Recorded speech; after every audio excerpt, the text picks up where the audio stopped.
मेष राशि वालों, आप सभी का स्वागत करते हैं मेष मंथन भिंड यूट्यूब चैनल में। बंधुओं, इस पितृपक्ष में किसी भी दिन एक विशेष नियम के साथ कुत्ते को खिला देना, यह एक छोटी सी चीज उसके बाद जो आपकी जिंदगी में होगा उसे देखकर आप खुद भी चौंक जाएंगे। जी हाँ बंधुओं, आपके पैसे की हर एक समस्या समाप्त हो जाएगी, काम धंधे व्यापार अच्छे चलने लगेंगे, कर्जा और पैसे की तंगी तुरंत समाप्त हो जाएगी, पूरी दुनिया आपके सामने झुक जाएगी, जो भी आपकी इच्छाएं मनोकामनाएं होंगी वो पूरी होनी शुरू हो जाएंगी। फिर चाहे आपको पैसा चाहिए, गाड़ी बंगला, या फिर किसी का सच्चा प्यार, या फिर शादी नहीं हो रही है या संतान सुख, सब कुछ आपको एक एक करके मिलना शुरू हो जाएगा। बंधुओं, जब आप यह एक छोटी सी चीज कुत्ते को खिलाएंगे तो अगले ही दिन से आपके जीवन में 3 बड़ी घटनाएं होनी शुरू हो जाएंगी। सबसे पहली घटना यह होगी कि आपके जीवन में किसी भी प्रकार की नकारात्मकता हो, जैसे कि किसी प्रकार का नजर, टोना टोटका, किसी ने कोई तांत्रिक क्रिया करवाई है या किसी प्रकार का बंधन है, वह अपने आप ही कमजोर पड़ने लगेगा और धीरे धीरे वह समाप्त हो जाएगा। दूसरा, कि आपके जीवन में जो माता लक्ष्मी की कृपा नहीं है, यानी कि पैसा तो आता है परंतु रुकता नहीं है, आप उसे बचा नहीं पाते हैं, अपने मन के अनुसार खर्च नहीं कर पाते हैं और पैसे की आवक भी धीरे धीरे कम होती चली जा रही है, तो यह समस्या आपके जीवन से समाप्त होने लगेगी।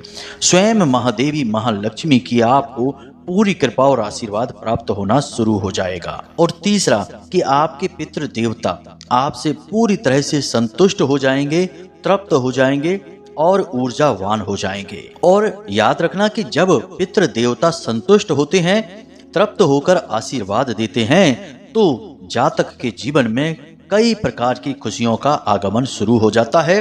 रुपए पैसे की आवक तो न जाने कहां कहां से होती है। अब इस एक चीज के बारे में आपके मन में कुछ प्रश्न तो अवश्य ही उठ रहे होंगे कि आखिर ऐसी कौन सी चीज है और उसे कुत्ते को खिलाने का क्या नियम है, क्या उसे अपने पालतू कुत्ते को खिला सकते हैं या सड़क पर घूम रहे आवारा कुत्तों को खिलाना है या किसी एक विशेष प्रकार के कुत्ते को ही खिलाना है, जैसे कि किसी विशेष रंग रूप वाले कुत्ते को।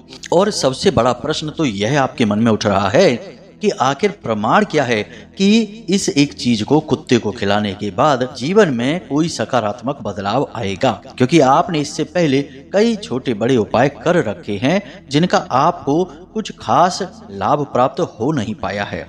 बहुत लोगों को लाभ प्राप्त हुआ भी है। हमारे पास लोग मैसेज करते हैं कि गुरुजी, आपने उपाय बताया, इससे हमें बहुत शांति मिली और बहुत खुशियां मिलनी शुरू हो गई हैं। लेकिन बहुत सारे लोग हैं जिनके ऊपर इन उपायों का प्रभाव अभी तक नहीं हो पाया है। तो अब आप सोच रहे हैं कि क्या गारंटी है कि यह उपाय भी कार्य करेगा। तो आपके मन के इन सवालों के जवाब देने के लिए हम बस आपसे 1-2 बातें ही और बताएंगे। पहली बात तो यह है कि ज्योतिष शास्त्र की सबसे बड़ी किताब है, जिसे हम पाराशरी होरा शास्त्र कहते हैं, जो स्वयं ऋषि पाराशर के द्वारा लिखी गई थी, जो कि भगवान वेदव्यास के पिताजी थे, यानी कि वे ब्रह्म ऋषि थे। अब उन्होंने भी इस एक चीज के विषय में अपनी किताब में उपाय बताया है कुत्ते को खिलाने के विषय में। अब कुत्ते को ही उन्होंने क्यों चुना है, इसके पीछे भी बहुत विशेष कारण है। अब आप जरा विचार करके देखिए कि कुत्ते के अंदर ऐसे कौन से गुण हैं। कहने का मतलब यह है कि कुत्ता दूध तो देता नहीं है, कुत्ता हमारे खेतों में जुताई का कार्य भी नहीं करता है, बैलगाड़ी यानी कि गाड़ियों को भी नहीं खींचता है जैसे घोड़े या बैल खींचते हैं, बोझा भी नहीं ढोता है जैसे कि गधा, उसकी सवारी भी नहीं की जा सकती जैसे कि घोड़ा। यानी देखा जाए तो कुत्ते के अंदर ऐसे कुछ भी गुण नहीं है जिससे हमें कोई सीधा फायदा होता हो। फिर भी आप देखते हैं कि लोग कुत्तों को बड़े ही चाव के साथ पालते हैं, उसे अपने घर का सदस्य मान लेते हैं और उसे बिल्कुल उसी तरह रखते हैं जैसे कि घर का कोई एक सदस्य है। अब जो लोग कुत्ते पालते हैं वे हमारी बात से पूरी तरह से सहमत होंगे कि वे अपने कुत्ते को अपने घर का सदस्य ही मानकर चलते हैं। वे ऐसा नहीं मानते कि उन्होंने किसी जानवर को पाल रखा है, जबकि अन्य सभी जानवर जो सीधे तौर पर आपको लाभ पहुंचाते हैं उन्हें आप जानवर की तरह ही मानते हैं, जैसे गाय भैंस या फिर आपने कोई घोड़ा गधा ऊंट जो भी जानवर अपने घर में रख रखा है उसे आप एक जानवर की तरह ही मानते हैं उसे घर के बाहर ही रखते हैं, लेकिन कुत्ता एक ऐसा जानवर है जो आपके घर के अंदर रहता है, आपके घर का सदस्य बनकर रहता है, उसे कोई जानवर नहीं कहता है। तो ऐसा क्यों है कि कुत्ते के अंदर ऐसी कौन सा आकर्षण है, ऐसी कौन सी विद्या है कि यह आपके घर का सदस्य बन जाता है, जबकि इसके अंदर कोई विशेष हुनर भी नहीं है। तो अब ध्यान से सुनिए, ऐसा क्यों होता है। कुत्ता असल में वैसे तो एक जानवर ही है, परंतु उसके अंदर कई प्रकार की दिव्य शक्तियों की सवारी मानी जाती है। सबसे पहले तो हमारे पितृ पूर्वज ही कुत्तों में वास करते हैं, या यूं कहें कि पितृ पूर्वजों की ऊर्जा का सीधा वास कुत्तों के अंदर माना जाता है। इसी वजह से कुत्तों से हमें इतना लगाव हो जाता है, क्योंकि कहीं ना कहीं उन पितृ पूर्वजों की ऊर्जा को हम महसूस कर सकते हैं, हमारी आत्मिक ऊर्जा महसूस कर लेती है, इसीलिए कुत्तों से हमारा इतना अधिक जुड़ाव हो जाता है। दूसरा, कुत्ते को राहु और केतु का प्रतीक भी माना जाता है, कहीं कहीं पर शनि से भी जोड़कर कुत्ते को देखा जाता है। इसी के साथ साथ कुत्ते का सीधा संबंध, या यूं कहें कि कुत्ते की सवारी स्वयं भगवान भैरव करते हैं। काल भैरव की सवारी भी कुत्ता ही है, हालांकि वह काला कुत्ता है, लेकिन है तो कुत्ता ही।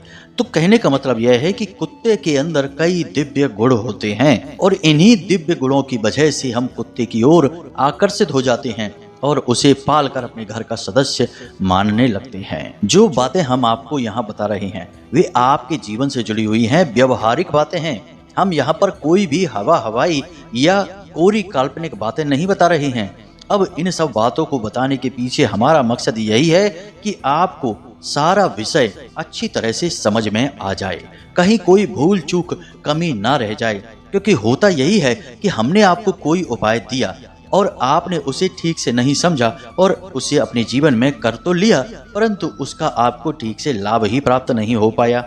डॉक्टर ने यदि आपको दवा दी और उसे खाने के कुछ नियम भी बताए, तो आपने यदि वो नियम नहीं माने, उल्टे सीधे नियमों के अनुसार दवाई को खा लिया, तो उसका आपको ठीक से लाभ प्राप्त नहीं होगा, कभी कभी तो हानि ही आपको मिल सकती है।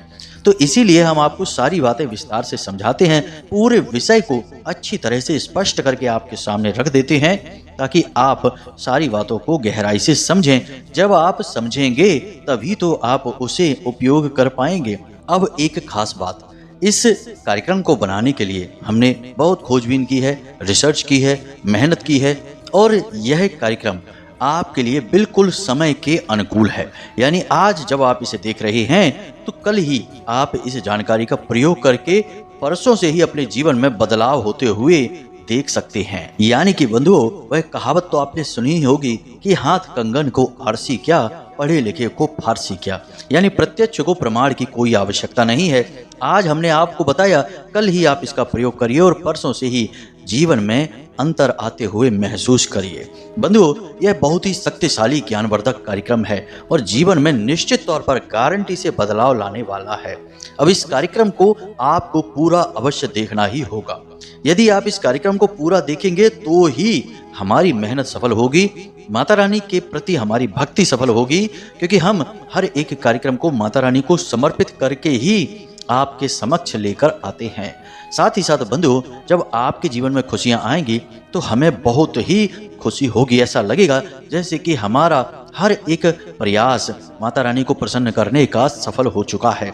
चाहे वह जप हो, तप हो, या अनुष्ठान या क्रिया हो, सब कुछ सफल हो जाएगा यदि आपके चेहरे पर मुस्कुराहट आ जाएगी। इसके लिए बस हमारा आपसे निवेदन यह है कि आप इस कार्यक्रम को अंत तक अवश्य देखें। तो उम्मीद करते हैं बंधु कि आप हमारी बातों को समझ रहे होंगे।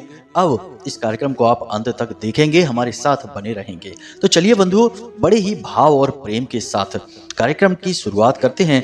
लेकिन इससे पहले माता रानी से अनुमति तो लेनी ही होगी और माता रानी को याद करना होगा। तो चलिए कमेंट में पूरे प्रेम और भक्ति भाव से माता रानी को, जगत माई, महामाई, माँ भद्रकाली को याद करते हुए जय माँ भद्रकाली कृपा करो अवश्य लिख देना। साथ ही साथ जय पितृ देवता अवश्य लिख देना, क्योंकि पितृ देवता का समय अब आ चुका है और ऐसे में आपको पितृ देवता को लगातार आभार व्यक्त करते रहना चाहिए। यह आपका नैतिक कर्तव्य बनता है।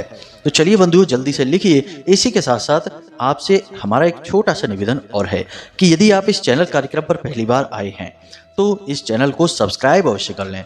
बगल में जो सब्सक्राइब का बटन दिख रहा है उसे आप अभी दबा दें। ऐसा करते ही आप न केवल हमारे बल्कि माता रानी के भी दिव्य परिवार के सदस्य बन जाएंगे। और जब माता रानी के दिव्य परिवार के सदस्य बन चुके हैं तो फिर डर काहे का, जो कुछ होगा सब देखा जाएगा। जब स्वयं माता रानी के आंचल में हमें जगह प्राप्त हो चुकी है तो दुनिया का हर एक कष्ट कुछ भी बिगाड़ नहीं सकता है। तो चलिए जल्दी से चैनल को सब्सक्राइब करिए, फिर आगे बढ़ते हैं। तो बंधुओं, अब ध्यान से सुनिए। आपकी कुंडली में कुछ ऐसे विशेष ग्रह योग बन रहे हैं जिनका आपको पूरा लाभ लेना चाहिए। जी हाँ बंधुओं, ये ग्रह योग आपको विशेष लाभ देने के लिए ही बन रहे हैं। अब ध्यान से सुनिए। आपकी कुंडली में दो विशेष ग्रह योग बन रहे हैं। एक तो शुक्र आदित्य योग और दूसरा मालव्य राज योग। इसी के साथ साथ कुछ समय के बाद यानी कि 2 या 3 दिनों के बाद सूर्य और केतु की युति भी बनने जा रही है।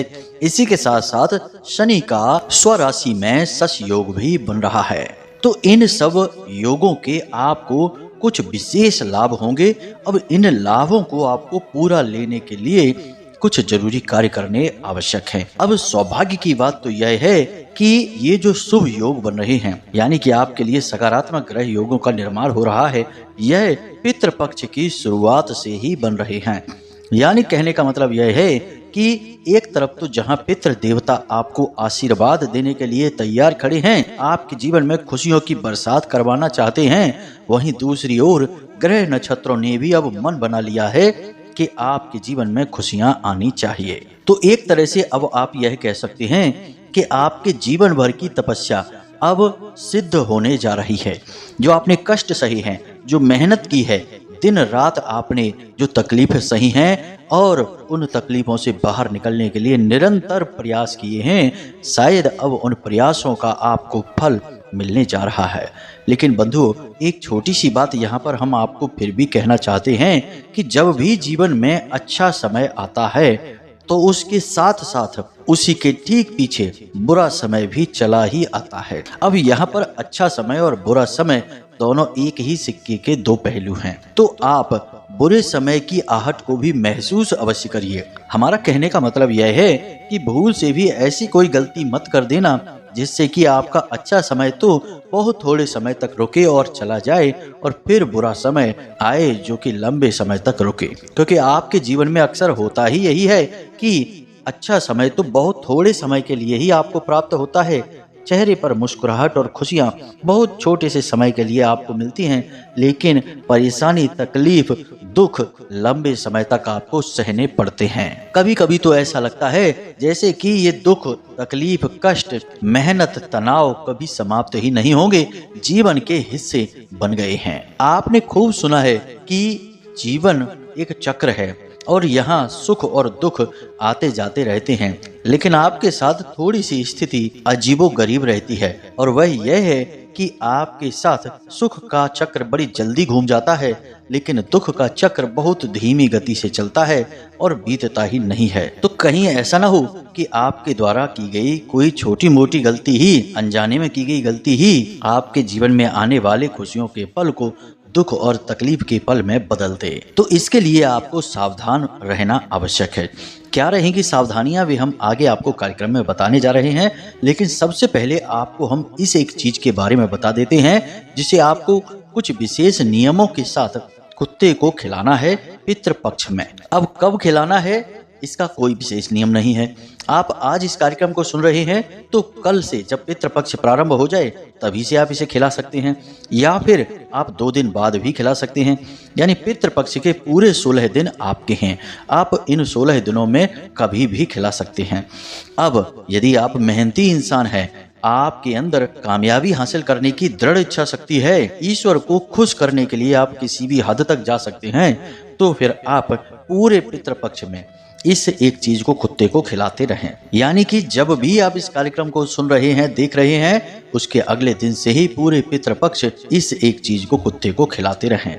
इसका हजारों गुना लाभ आपको प्राप्त हो जाएगा। तो अब ध्यान से सुनिए और समझिए कि क्या है यह एक चीज। इसे पुराणों में बलि परंपरा कहा गया है। अक्सर आपने किसी के मुख से यह सुना होगा कि पंच बलि दान पितृपक्ष में अवश्य करना चाहिए। इससे पितृ देवता प्रसन्न होकर आपको आशीर्वाद देते हैं। साथ ही साथ कई दिव्य शक्तियों का आशीर्वाद भी आपको प्राप्त हो जाता है।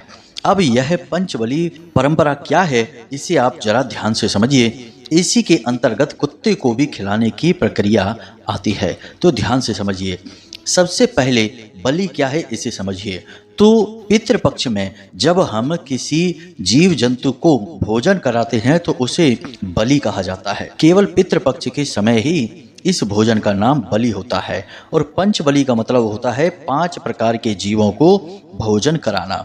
जी हाँ बंधुओं, ध्यान से समझना। अब 5 प्रकार के जीव कौन कौन से हैं। सबसे पहला जीव है गाय। गाय का पितृपक्ष में बहुत बड़ा महत्व होता है। गाय के अंदर सभी देवी देवताओं का वास माना जाता है और गरुड़ पुराण के अनुसार गाय ही एकमात्र ऐसा जीव है जो आपको वैतरणी नदी पार करने में मदद करेगी।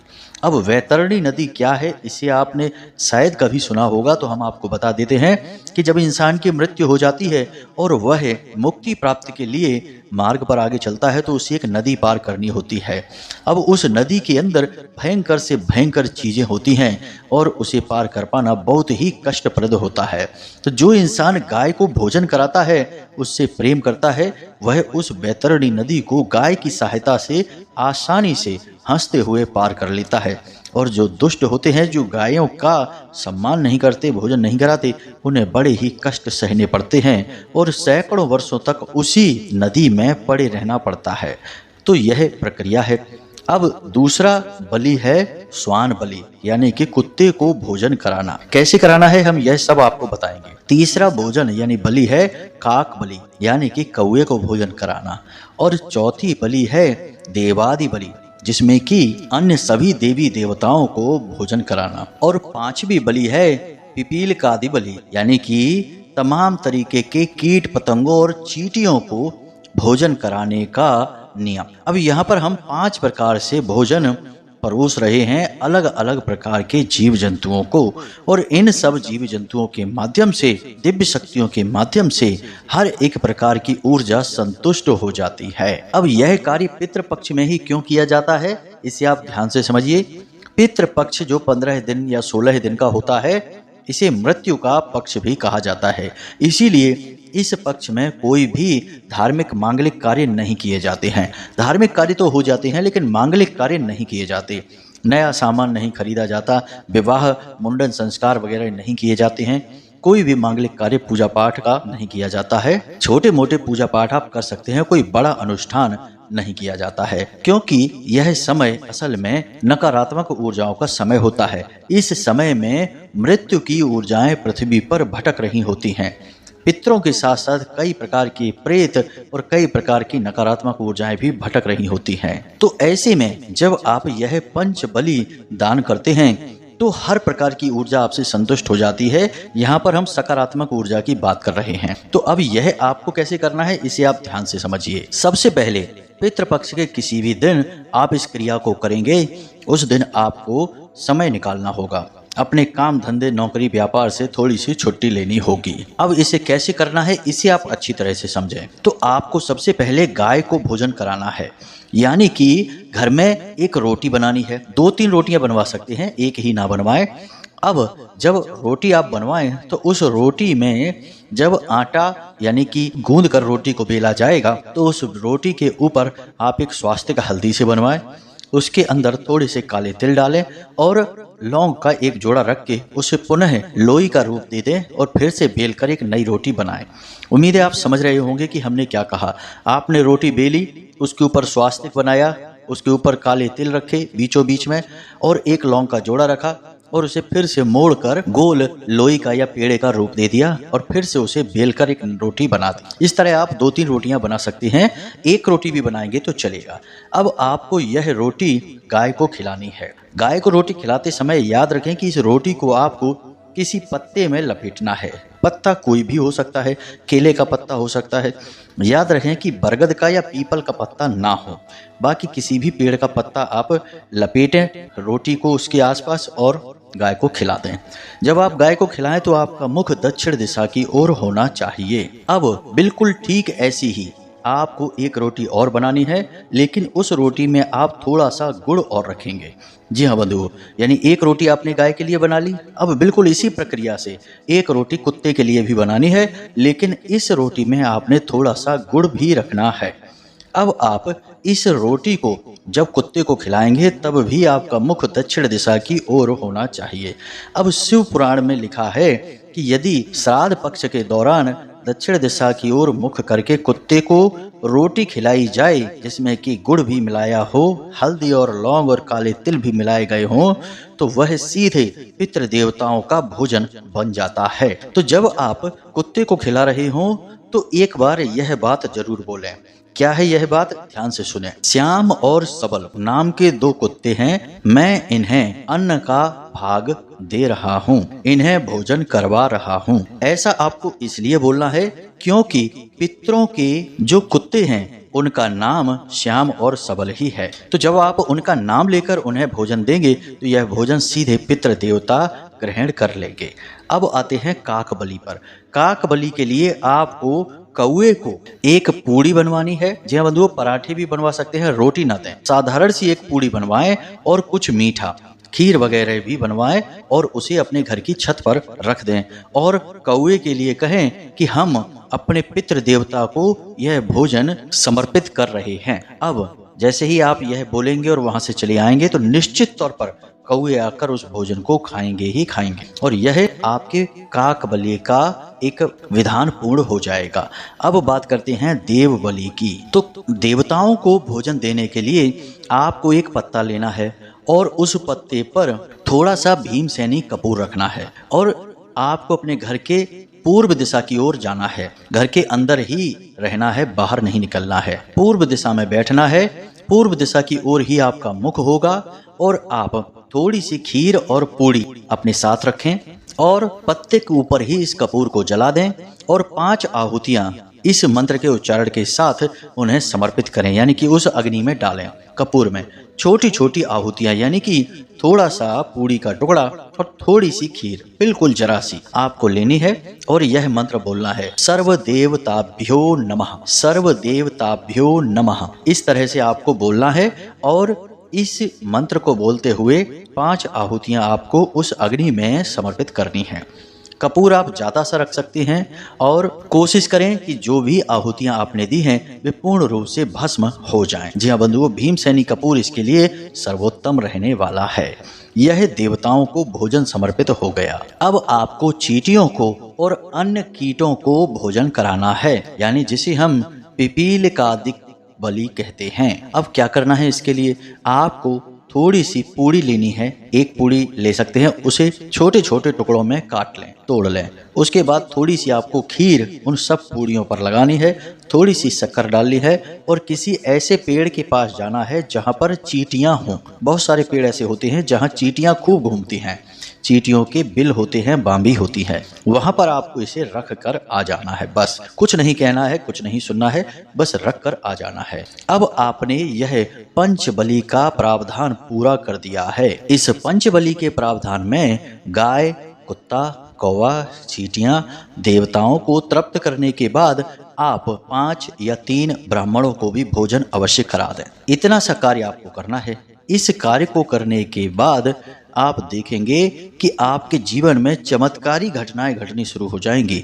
कोई बाकी रह ही नहीं गया। आपने सबको भोजन करा दिया, सबको सम्मान दे दिया, सबको अपना प्रेम समर्पित कर दिया। यह कार्य आप श्राद्ध पक्ष के किसी भी दिन कर सकते हैं। बाकी पूरे श्राद्ध पक्ष में आप गाय और कुत्ते को निरंतर रोटी खिलाते रहें, जिसे आपको पूरे श्राद्ध पक्ष करना है। इससे आपके जीवन की हर एक नकारात्मकता कटती चली जाएगी, हर एक तकलीफ दूर हो जाएगी, हम इस बात की गारंटी देते हैं। तो बंधुओं, यह तो पूरा ज्ञान हमने विस्तार से आपको दे दिया। इसमें हमने शास्त्रों की कुछ गूढ़ परंपराओं के बारे में भी बात की है और हर एक चीज को विस्तार से समझाने का प्रयास किया है। फिर भी यदि कोई प्रश्न आपके मन में उठे तो आप बिल्कुल फिक्र ना करें, कमेंट करके पूछें या फिर डिस्क्रिप्शन में दिए गए व्हाट्सएप नंबर पर मैसेज करके पूछें। समय मिलने पर हम आपके प्रश्नों के जवाब अवश्य देंगे, आपकी दुविधाओं का समाधान निश्चित ही होगा।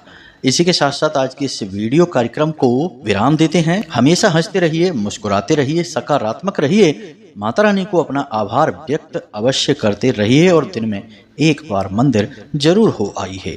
आपका वहीं से उद्धार होना है, भगवान की शरण से।